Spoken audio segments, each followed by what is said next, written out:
పాత్రికేయ మిత్రులందరికీ నమస్కారం. మేము 2023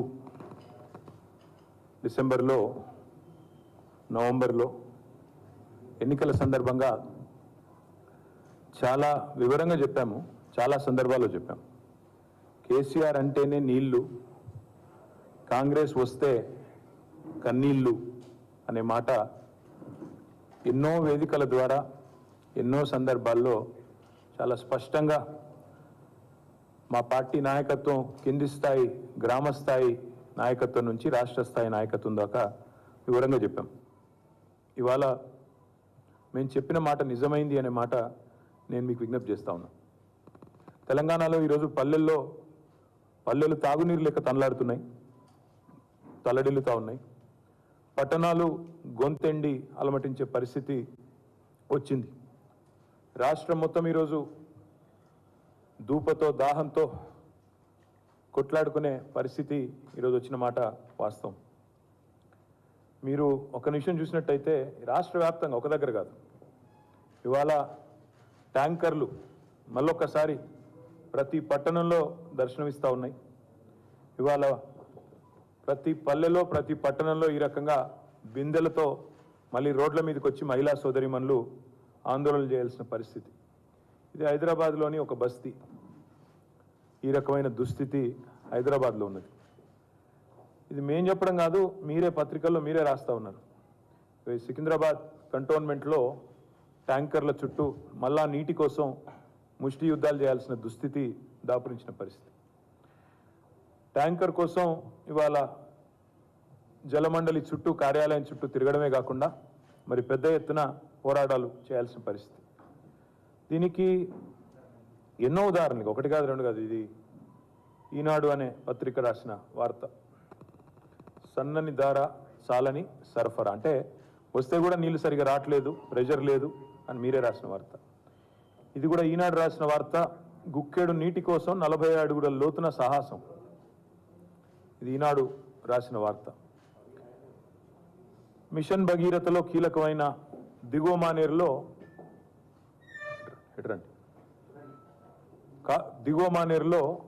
ఈ రకంగా నీళ్లు లేక మరి జలాశయమే ఎండిపోతున్నదని చెప్పి ఈనాడు పత్రికనే రాసిన వార్త. ఇవన్నీ ఎందుకు చూపెడతా ఉన్నా అంటే, ఇవాళ గొంతులెండి ప్రజలు కడుపు మండి మంచినీళ్ళలో మహాప్రభు అని చెప్పి జనం గోల చేస్తుంటే రేవంత్ రెడ్డి గారేమో గొంతు చించుకొని బూతులు తిట్టే పనిలో ఆయన బిజీగా ఉన్నాడు. ఓవైపు రైతుల పొలాలు ఎండుతున్నాయి, ప్రజల గొంతులు ఎండుతున్నాయి, చుక్క నీటి కోసం ప్రజలు అల్లాడుతున్నారు, ధూపతో ఏడుస్తున్నారు పట్టణాల్లో. ఆడబిడ్డలు మళ్ళీ బిందెలు పట్టుకొని రోడ్డుకెక్కే రోజులు వచ్చినాయి. ఖాళీ బిందెలతో మంచినీళ్ళ కోసం తిప్పలు పడుతుంటే మహిళలేమో ఖాళీ బిందెలతో రోడ్ల మీద యుద్ధాలు చేస్తుంటే ముఖ్యమంత్రి గారేమో లంక బిందెలని చెప్పి ఆయన మాట్లాడుతూ ఉన్నారు. ఈ అసమర్థ ప్రభుత్వానికి, ఈ అసమర్థ ముఖ్యమంత్రి గారికి ధనవనరులను ఢిల్లీ తరలించడంలో ఉన్న శ్రద్ధ జలవనరులను తరలించడంలో మాత్రం లేదు అనేది విస్పష్టంగా ఇవాళ రాష్ట్రంలోని ప్రతి ఒక్కరికి కూడా అర్థమైంది. మేము 10 ఏళ్ళు ఉన్నాం ప్రభుత్వంలో. 10 ఏళ్లలో కేసీఆర్ గారి నాయకత్వంలో మారుమూల తాండాల్లో కూడా తాగునీటి కోసం తండ్లాట లేకుండా చేసినాం, బ్రహ్మాండమైన వ్యవహారం చేసినాం. హైదరాబాద్లో ఎన్నడూ కూడా ఒక్కరోజు కూడా నీటి బొట్టు కోసం అల్లాడే పరిస్థితి కేసీఆర్ గారు ఉన్నప్పుడు లేదు. కానీ ఇవాళ కేసీఆర్ గారి ప్రభుత్వం దిగిపోగానే మళ్ళీ మాయమైన ట్యాంకర్లన్నీ హైదరాబాద్లో కాంగ్రెస్ పాపం వల్ల హైదరాబాద్లో గల్లీ గల్లీ తిరుగుతూ ఉన్నాయి. హైదరాబాద్లో ఈరోజు ప్రతి గల్లీలో రాత్రింబవళ్ళు ట్యాంకర్ల చప్పులు వినబడతా ఉన్నాయి. ట్యాంకర్ల దందా జోరుగా నడుస్తున్నది. ఇన్వర్టర్లు, జనరేటర్లతో పాటు ట్యాంకర్ల దందా బ్రహ్మాండంగా నడుస్తూ ఉన్నది. దారుణం ఏంటంటే, ప్రజలు 3-4 రెట్లు ఎక్కువ రేటు పెట్టి, గతానికంటే ఇప్పటికీ 3-4 రెట్లు ఎక్కువ పైసలు పెట్టి ఇవాళ ట్యాంకర్లు బుక్ చేసుకొని కొనుక్కోవాల్సిన దుస్థితి వచ్చిన మాట వాస్తవం. హైదరాబాద్లో ఎవరిని అడిగినా, మీరు కూడా హైదరాబాద్లో ఉంటారు అందరూ, ఎవరిని అడిగినా చెప్తారు ఈ మాట. ఆనాడు మేము ప్రభుత్వంలో ఉన్నప్పుడు మంచినీళ్లను మానవ హక్కుగా గుర్తించి 38,000 కోట్ల రూపాయలతో రూరల్ ఏరియాలో మిషన్ భగీరథ చేపట్టినాం.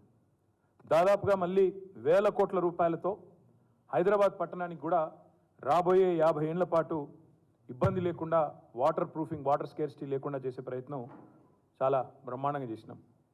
మరి దాన్ని నిర్వహించే సమర్థత కూడా ఈ ప్రభుత్వానికి లేదు. కనీసం మిషన్ భగీరథ లాంటి ఒక అద్భుతమైన ప్రాజెక్ట్ నిర్మాణం చేసి వాళ్ళ చేతుల్లో పెడితే దాని నిర్వహణ కూడా చేతగాని ప్రభుత్వం ఈ కాంగ్రెస్ ప్రభుత్వం అనే మాట నేను మీకు విజ్ఞప్తి చేస్తా ఉన్నా. వాళ్ళ అనాలోచిత ప్రణాళిక లేని, అవగాహన లేని విధానాల వల్ల ఇవాళ ఎండాకాలం ఇంకా ఇప్పుడే ప్రారంభమైంది. మార్చ్ ముగిసింది, ఇప్పుడు ఏప్రిల్లో అడుగుపెట్టినాం. ఇంకా మే, జూన్ ఇంకా తీవ్రం ఉంటుంది. ఇప్పటికే ఎండాకాలం ఆరంభంలోనే తాగునీటి కోసం తన్లాట అనేది తారాస్థాయికి చేరుకున్నది. మేమేమో 24 గంటలు ప్రభుత్వంలో ఉన్నప్పుడు ప్రజలకు 24/7 కరెంట్ ఎట్లు ఇవ్వాలి, తాగునీరు ఎట్లు ఇవ్వాలి, రైతులకు సాగునీరు ఎట్లు ఇవ్వాలని మేము ఆలోచన చేసినాం. కానీ వీళ్ళ ఆలోచన ఎట్లుందంటే వచ్చిందే అబద్ధాల పునాదుల మీద వచ్చినారు.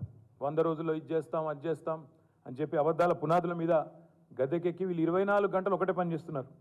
ఎవరిని గుంజాలి, బీఆర్ఎస్ని ఎట్లా దెబ్బకొట్టాలి, ఎవరిని బెదిరించాలి, ఢిల్లీకి ఎన్ని సూట్ కేసులు పంపించాలి, ఇదే ఆలోచన తప్ప ఇవాళ రైతుల గురించి కానీ ప్రజల గురించి కానీ కనీస పట్టింపు కూడా ముఖ్యమంత్రి గారికి లేదు. అందుకే సాగునీరు అందక ఒకవైపు రైతులు సతమతం అవుతున్నారు, తాగునీరు అందక ఒకవైపు ప్రజలు ఇబ్బందులు పడుతూ ఉన్నారు.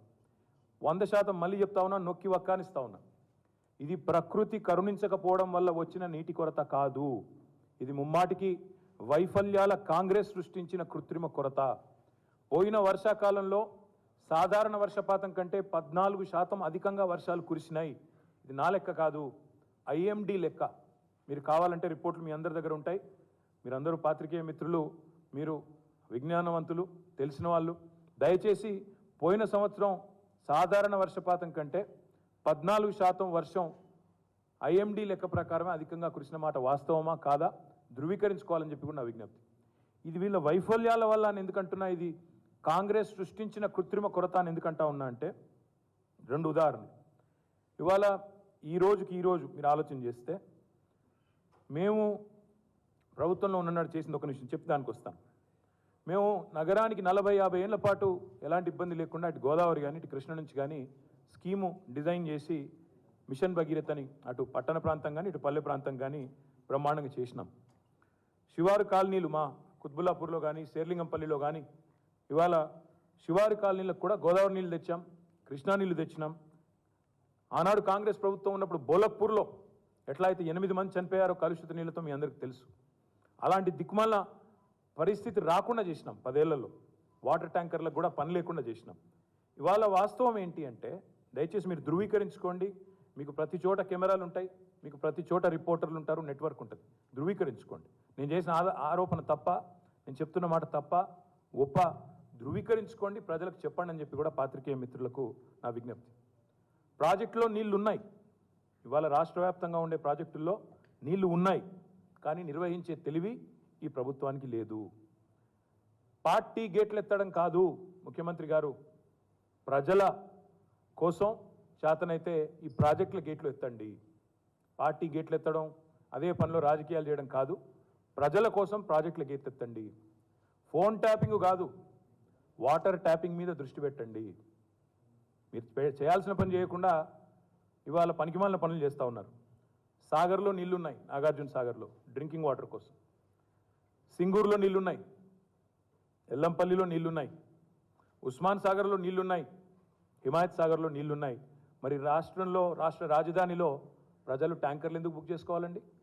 ఇన్ని నీళ్లు చుట్టూతా ఉండంగా ఎందుకు ప్రజలు ట్యాంకర్లు కొనాల్సిన దుస్థితి ఉంటుందో ముఖ్యమంత్రి గారు చెప్పాలా. నేను నిర్దిష్టంగా చెప్తా ఉన్నా, ఇవాళ ఎన్ని నీళ్లు ఉన్నాయో కూడా చెప్తాను మీకు. సింగూరులో ఈరోజు 18 TMCల నీళ్లున్నాయి, ఎల్లంపల్లిలో 7.73 TMCల నీళ్లున్నాయి, ఉస్మాన్ సాగర్లో 2.65 TMCల నీళ్లున్నాయి, హిమాయత్ సాగర్లో 2.16 TMCల నీళ్లున్నాయి. సాగర్ విషయానికి వస్తే, నాగార్జున సాగర్ విషయానికి వస్తే ప్రస్తుత నీటి మట్టం సాగర్లో 513 ఈరోజు. 513లో ఉంటే కూడా మనం బ్రహ్మాండంగా దాదాపు 10 TMCలు డ్రింకింగ్ వాటర్ కోసం తీసుకునే సామర్థ్యం మనకుంది, అక్కడ ఉండే సిస్టమ్కి ఉంది.